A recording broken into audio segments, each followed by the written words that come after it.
moi, je pense que la meilleure façon peut-être de trouver le stage, c'est de tout simplement réseauter. Donc, réseauter, c'est-à-dire chercher où, dans quelle entreprise sont les anciens de ton école. Il faut également connaître la réglementation. Vraiment, j'ai envie de dire, c'est la Bible de travail d'un ingénieur en validation des modèles.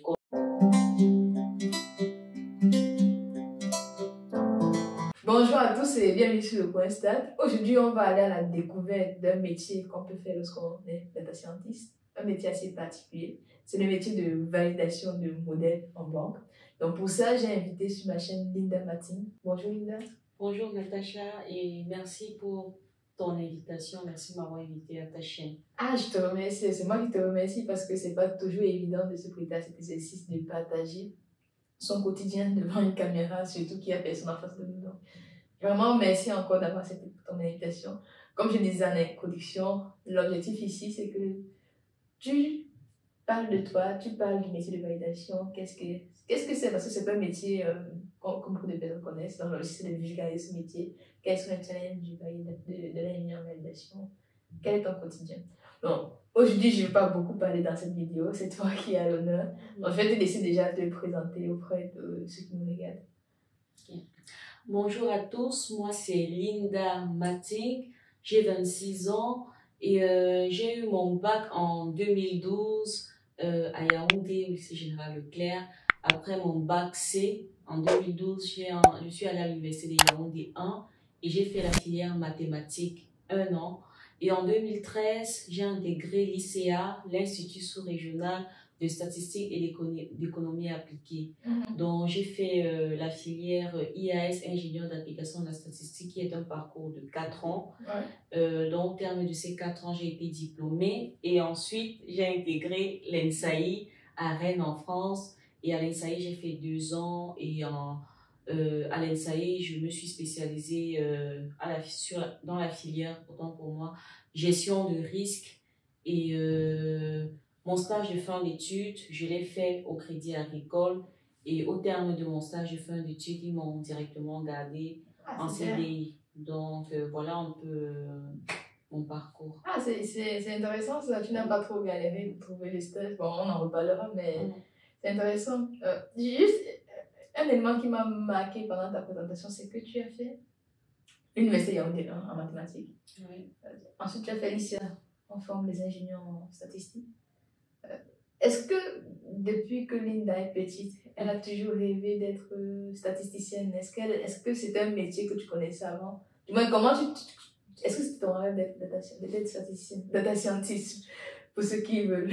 Bon, donc déjà, je suis pas une très grosse rêveuse, Natacha. Oui. Mais quand même, comment est-ce que je fais pour arriver à l'ICA? Comment je fais pour devenir data scientist comme les gens aiment? Donc, j'ai fait la série C et j'aimais beaucoup les mathématiques.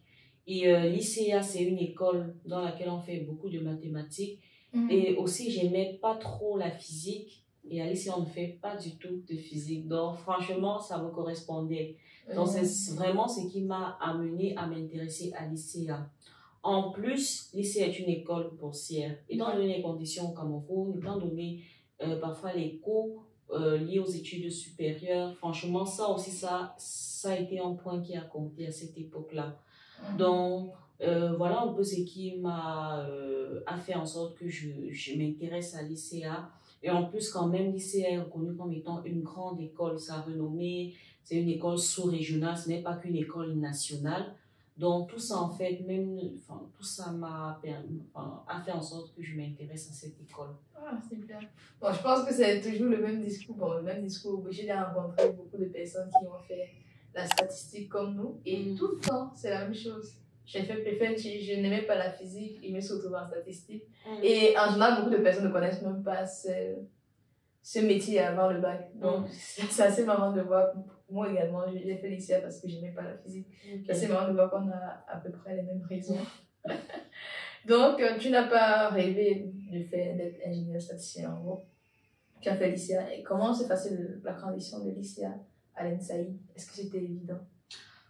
Évident, non. Je pense pas que ce soit évident de quitter de l'ICA à l'ENSAI. Donc, je m'explique. Je vais expliquer comment est-ce qu'on fait pour quitter le lycée à l'ENSAI. Donc, l'ICA est une école qui est en partenariat avec deux écoles de statistiques ici en France, l'ENSAI et l'ENSAE. L'ENSAI, c'est l'école que j'ai faite et l'ENSAE, c'est une autre école. Donc, au terme de notre formation, on nous prend sous étude de dossier.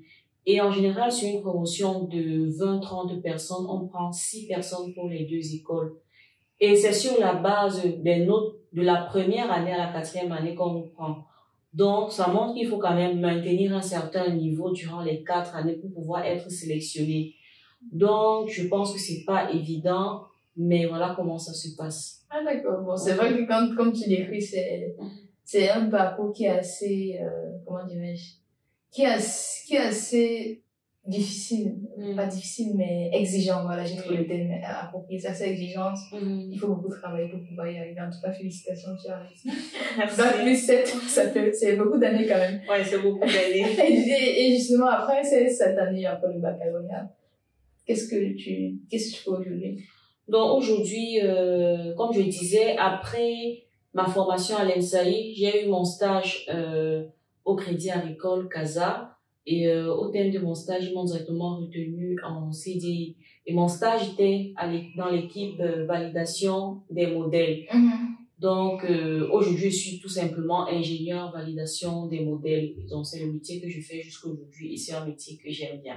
D'accord. On aura l'occasion de creuser davantage ce métier de validation. Avant de parler de ton métier, il y a quelque chose qui, bon, du moins, il y a beaucoup de personnes qui nous écoutent, qui rencontrent la même difficulté.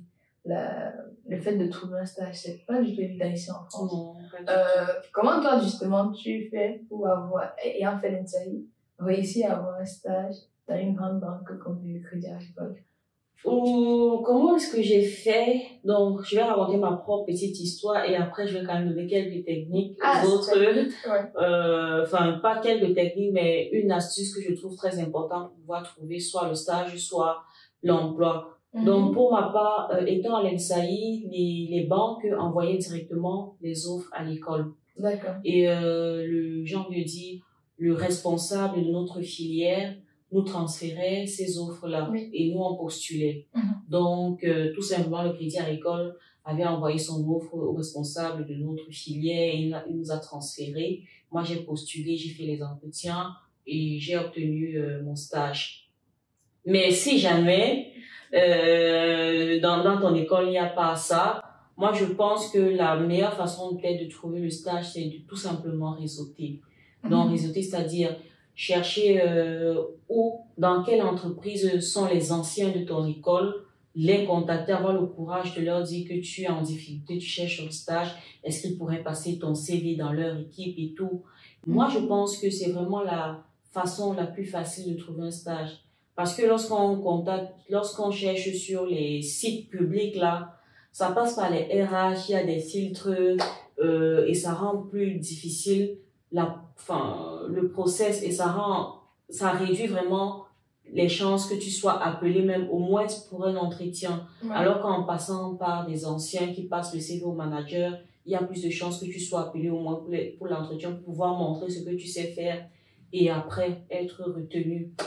Donc voilà un peu. Effectivement, je vais un peu rebondir sur ce que tu dis parce que beaucoup de personnes galèrent à trouver, que ce soit même un stage, l'alternance ou l'emploi. C'est la même chose, en fait, le réseau, c'est la clé.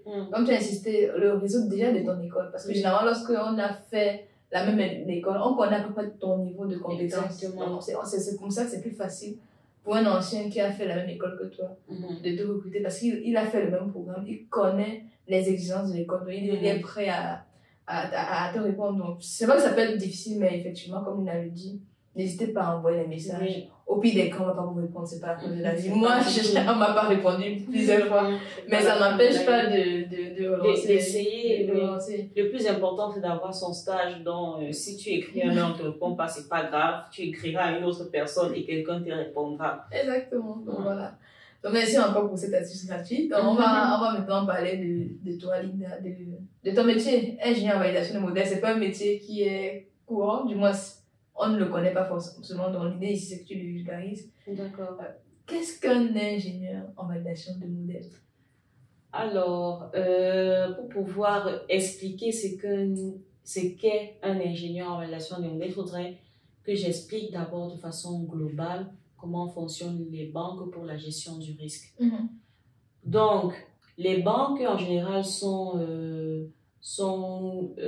affectées par le risque de crédit.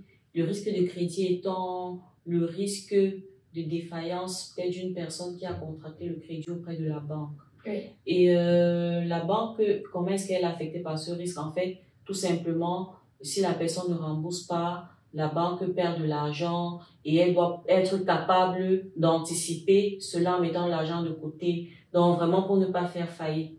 Et en général, pour mesurer le risque de crédit, il y a des équipes modélisatrices. Oui. Donc, les équipes modélisatrices sont les équipes là, qui sont celles-là qui construisent les modèles permettant de quantifier le risque.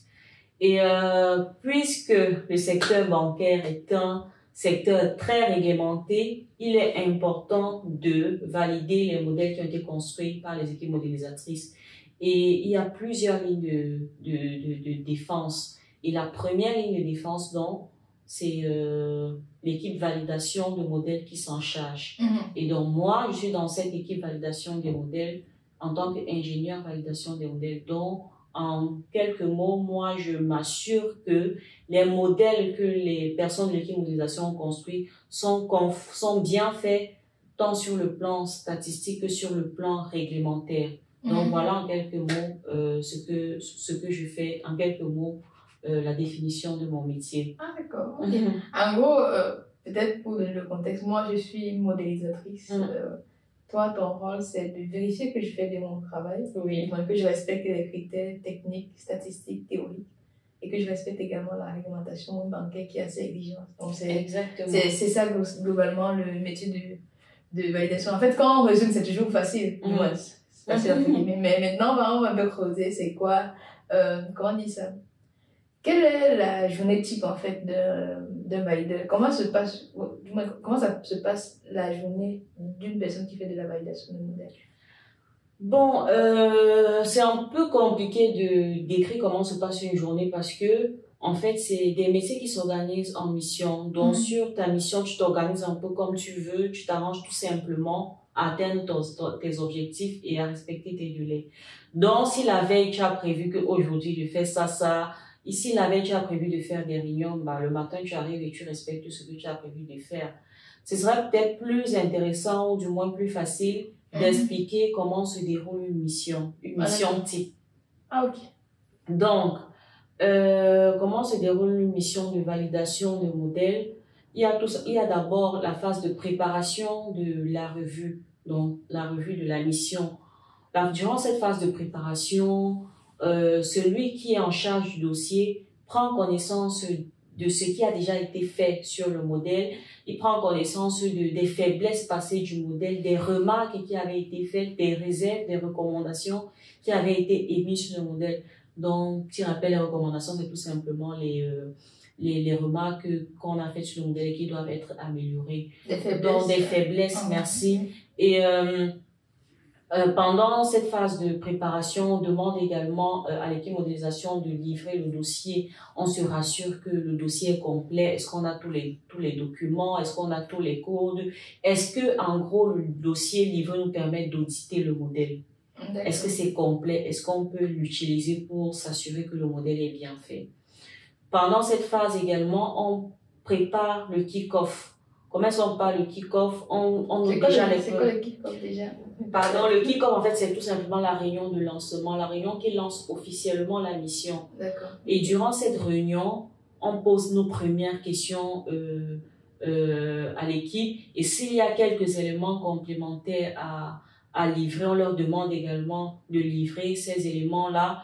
Et également, on leur explique durant le kick-off comment est-ce que la mission va se passer. Combien de points est-ce qu'on aura par semaine? Est-ce qu'on fera plus des réunions? On s'enverra plus des mails? Est-ce qu'il existe un fichier questions-réponses? Est-ce qu'on va faire des envois de fichiers pour pouvoir remplir et répondre aux questions? Donc, voilà un peu en gros le lancement. Après, il y a la revue proprement dit durant laquelle on s'assure que le modèle est bien fait, comme je disais tout à l'heure, tant sur le plan statistique que réglementaire. Et à la fin, maintenant, il y a ce qu'on appelle une réunion CNM. Bon, le nom peut varier d'une boîte à l'autre. CNM, c'est tout simplement la réunion qui clôture la mission et qui donne les réserves finales sur le dossier, sur le modèle. Donc voilà un peu une mission type et maintenant à chacun de s'organiser au quotidien comme il veut pour atteindre les objectifs. Ah d'accord, ok. Donc ça veut dire que ton quotidien simplement c'est d'avancer sur les missions sur lesquelles tu travailles. Exactement. Il y a d'abord la phase d'analyse de tout ce qui a été fait par le passé. Oui. La phase où tu vérifies que l'équipe de modélisation a envoyé tout ce qu'il y a, le code, le document, etc. Et la phase où tu donnes tes recommandations. Oui. En fait, là, quand tel que tu décris, c'est comme si c'était un métier de policier. On peut dire ça, mais c'est un métier qui est bien pour la banque. C'est pas non plus pour pister les modélisateurs. C'est pas pour les emprisonner, comme un policier emprisonne les bandits. Ah, d'accord. C'est tout simplement pour être sûr que notre modèle présenté à la BCE est bien fait, que la banque, pour montrer le niveau de sérieux, j'ai envie de dire, de la banque. Donc, c'est un travail de collaboration beaucoup plus entre les validateurs et les modélisateurs qu'un travail de policier bandit, quoi. D'accord, ouais. Ouais, et tu as parlé de banque. Est-ce qu'il n'y a pas d'autres secteurs d'activité où on peut faire... Il y a une équipe de validation en dehors de la banque. Est-ce que c'est propre à l'environnement bancaire ou tu penses qu'il y a d'autres secteurs d'activité? Non, je pense qu'il y a d'autres secteurs. Je pense qu'il y a d'autres secteurs. Je me rappelle une fois, je causais avec un ami dans le secteur de l'automobile.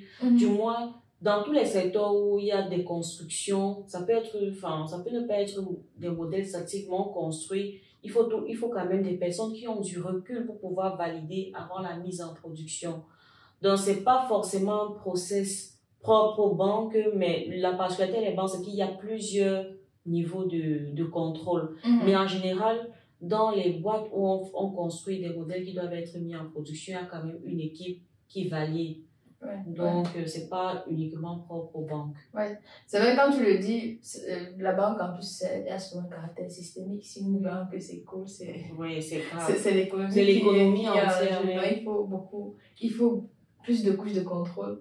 Et en plus aussi, pour rebondir sur ce que tu disais, généralement, nous, en tant que modélisateurs, lorsqu'on fait le travail, on est toujours sous pression. Il faut livrer dans les temps, respecter les deadlines. Il y a la BCE, la Banque Centrale Européenne, qui doit revoir le travail avant que ce soit implémenté. Donc parfois, malgré tout, rien n'est parfait, aucun travail n'est parfait. Parfois, on donne le meilleur de nous, on se donne à 100%, mais il y a toujours des petits trucs qui nous échappent. Donc c'est important qu'il y ait ce deuxième regard. Ou avoir plus de recul, comme tu le disais. Ok. Bon, là, on a parlé globalement des missions de validation. En général, en une année, sur combien de missions à peu près tu peux travailler? Comment fonctionne en termes de missions? Sur combien de missions à peu près? Combien de temps ça dure une mission?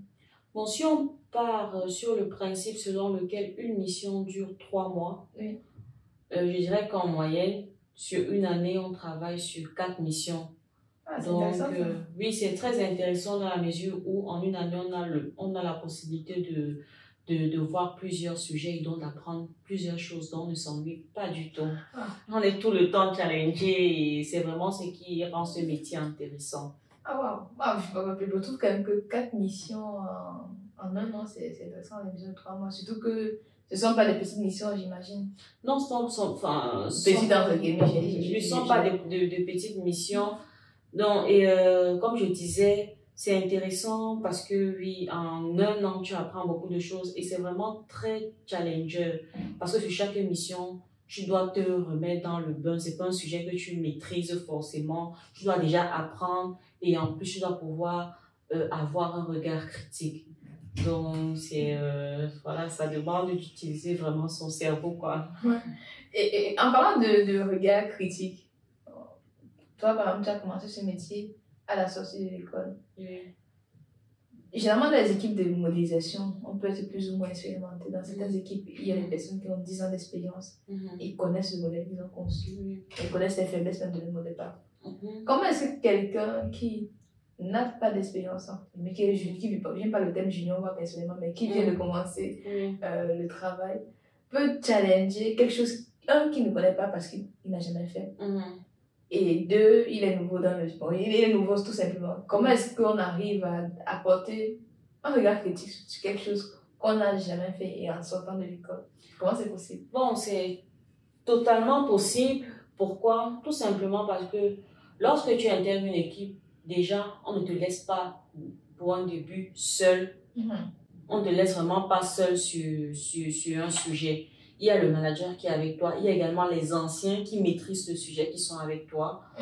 Donc, ça te donne donc la possibilité de poser des questions à des personnes qui connaissent. Et donc, toi, de développer ton esprit critique. Mais en plus, quand on audite un modèle, on n'audite pas uniquement sur la base de nos connaissances. Il y a des textes qui disent comment un modèle doit être construit. Il y a des textes réglementaires et également dans les grandes banques, il y a également des documents qui disent tout ce qu'on doit regarder sur un modèle, donc des documents propres à la validation. Ouais. Et toi, en entrant dans ce métier-là, en lisant ces documents, il y a des compétences que tu développes que quelqu'un qui est en modélisation ne développe pas forcément. Lui, il est orienté construction, il n'est pas orienté esprit critique, il est orienté vraiment construction. Et toi, tu es orienté réglementation, qu'est-ce qui ne marche pas et tout. Et en te posant les bonnes questions, tu développes ce que quelqu'un en 10 ans en modélisation ne développe pas. Donc, certes, c'est pas la première année que tu vas pouvoir mener une mission de validation tout seul, mais j'ai envie de dire, au bout de 2-3 ans, tu deviens autonome sur tes sujets. Parce que tout simplement, tu as appris les textes, tu as appris comment ça marche ce métier, et du coup, tu peux le faire. Ouais. Et justement, dans ta description du métier, tu insistes beaucoup sur les textes, beaucoup sur les textes. Et ça me pousse en fait à poser la question, quand on a un profil technique comme nous, on est statisticien, on a fait 7 ans en statistique, on a appris à développer un modèle, on a appris à coder en Python, parce que c'est notre dada, quoi. Le passage en validation, est-ce que c'est évident? Est-ce qu'en tant que modélisateur, quelqu'un qui aime la technique, on se retrouve dans le métier de validation? Là, il faut vraiment être clair. Si tu aimes vraiment coder, genre construire des modèles, je ne sais pas trop quoi, dormir sur ton ordinateur, faisant des trucs, c'est pas le métier le plus approprié. Et pour ceux qui aiment vraiment faire ça, ça peut être frustrant. Mais moi, ce n'est pas ce que j'ai le plus aimé. Même étant à l'école, je n'aimais pas coder. Moi, je suis beaucoup plus intéressée par le métier, par les notions, par la vue globale qu'on peut avoir sur la banque. Et c'est vraiment ça qui est bien dans le métier de validation. Mais aussi, si c'est que tu aimes coder, mais pas trop, c'est possible de coder en validation. Pourquoi? Parce que les validateurs également challenge les modèles des modélisateurs. Ah, d'accord. Et ça veut dire que lorsqu'un modélisateur livre son modèle, le validateur peut se dire, bah, ça aurait été mieux de faire ceci. Il construit son modèle, il propose. Parce que si c'est clairement meilleur, on va essayer de trouver un juste milieu. Donc, si tu aimes coder, mais pas trop, tu peux faire la validation. Ça veut pas dire qu'on ne code jamais, on code. Et on est aussi en contact avec le code. Pourquoi? Parce que lors de la mission d'audit, on audite aussi les codes. Est-ce que ce que la personne a codé correspond à ce qui était écrit dans le document? Est-ce que les formules qui ont été écrites dans le code correspondent à ce qui doit être calculé? Donc, on est toujours quand même en contact avec le code. Donc, voilà un peu. Parce que quand même, parce que si tu ne sais pas coder, ce sera difficile d'évaluer un code. Non, si je ne sais pas coder, en fait, l'une des compétences mais à avoir pour être validateur, c'est qu'il faut quand même savoir modéliser. Avant d'entrer dans le métier de validation, j'ai quand même modélisé à l'école. J'ai fait des projets réels, des projets avec d'autres banques. Il y a quand même une base à avoir. Oui. Donc maintenant, c'est que je ne sais pas du tout coder. Il faut quand même être data scientist pour faire la validation des modèles. Il y a vraiment une base à avoir. Tu ne peux pas dire que tu ne codes pas, tu sais que tu ne vas pas, ça sera compliqué. En parlant de compétences, justement, en dehors de... Tu as déjà commencé à parler de ça.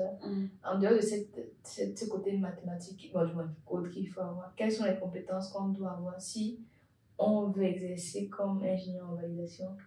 Donc, si on veut exercer comme ingénieur en validation des modèles, donc, comme je disais, il faut déjà quand même avoir une base de modélisation, donc savoir modéliser, connaître même les bases statistiques pour pouvoir identifier les bonnes formules, les mauvaises formules. Il faut également connaître la réglementation.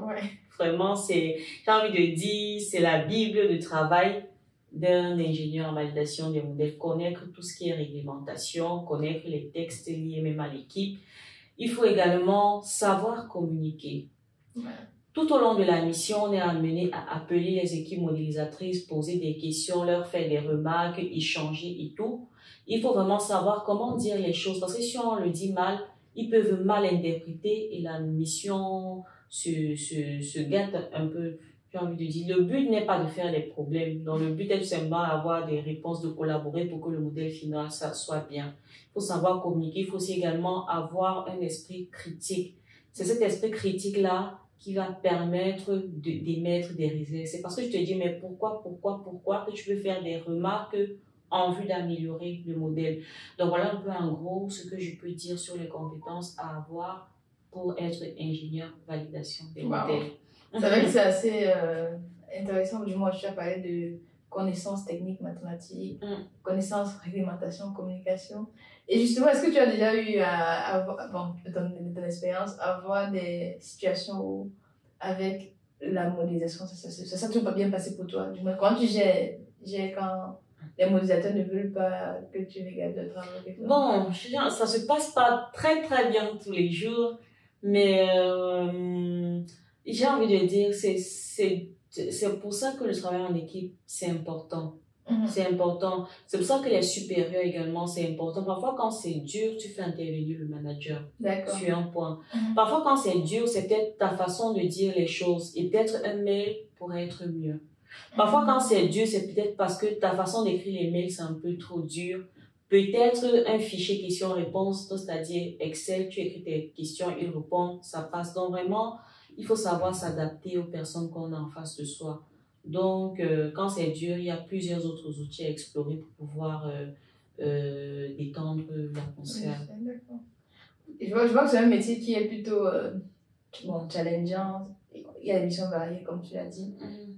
D'après ton expérience, pourquoi est-ce que tu conseillerais quelqu'un de commencer la carrière en validation? Je conseillerais quelqu'un à commencer sa carrière en validation parce que ça donne la possibilité à la personne d'explorer plusieurs choses en peu de temps. Si la personne souhaite, après je sais pas, rentrer en modélisation, au moins, il aura vu plusieurs choses et il saura que c'est ça que j'aimerais modéliser. Alors, quand on sort de l'école, on n'a pas forcément toute cette vision-là. Donc, il y a ça. Et je trouve également que, étant en validation, vraiment, on a une vue, j'ai envie de dire, de hauteur, je sais pas, une vue transversale sur tout ce qui est, sur plusieurs aspects de la banque, sur plusieurs paramètres de risque, ce qu'on n'a pas forcément en modélisation, parce qu'en modélisation, on peut travailler un an sur un seul paramètre, ce qui n'est pas le cas en validation. Donc, voilà la principale raison pour laquelle je conseillerais à quelqu'un de faire ce métier. Ouais, ok. Bon, peut-être pour revenir sur ton point, sur le fait qu'en modélisation, on peut travailler un an sur un projet. Moi, par exemple, j'ai travaillé sur Société Générale et j'ai travaillé sur plusieurs sujets. Donc, ça dépend aussi de l'équipe dans laquelle tu es en tant que modélisateur. Par exemple, j'ai travaillé sur la PD, la LGD, IFRS. Donc, ça dépend. Mais ce n'est pas toujours le cas, je le conçois. Et maintenant, une autre question, Linda. En matière, tu as dit, tu mets toujours l'accent sur cette possibilité de travailler sur plusieurs sujets. Lorsqu'on travaille sur plusieurs sujets, il y a ce risque de ne pas être expert du sujet aussi, d'un autre côté. Quelles sont du coup les possibilités d'évolution qu'on peut avoir lorsqu'on fait de la validation des modèles? Bon, tu as dit qu'il y a un risque de ne pas être expert. Bon, ça, c'est l'un des inconvénients du métier parce que le métier n'est pas parfait. Mais il y a maintenant les possibilités d'évolution. Une fois que tu as vu tous ces paramètres, comme je disais tout à l'heure, si tu veux être expert et creuser un sujet, tu peux le faire. Ça ne t'empêche pas d'aller en modélisation, être expert sur un paramètre ou je ne sais pas trop quoi. Et l'autre possibilité, c'est qu'avec le temps également, tu peux manager une équipe, tu peux également même aller en inspection. qui est un peu toujours une ligne de défense des modèles.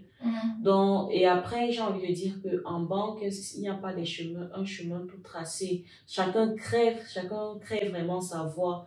Donc, il y a moyen de rester en validation, devenir chef de projet et ensuite, et après peut-être manager, ou alors tu peux aller à l'inspection, ou alors tu peux retourner en validation, ou alors tu peux même aller en conformité. Donc, il y a vraiment pas mal de possibilités. Ouais, donc c'est assez ouvert, quoi. Oui, c'est à toi de définir ce que tu veux faire. Exactement.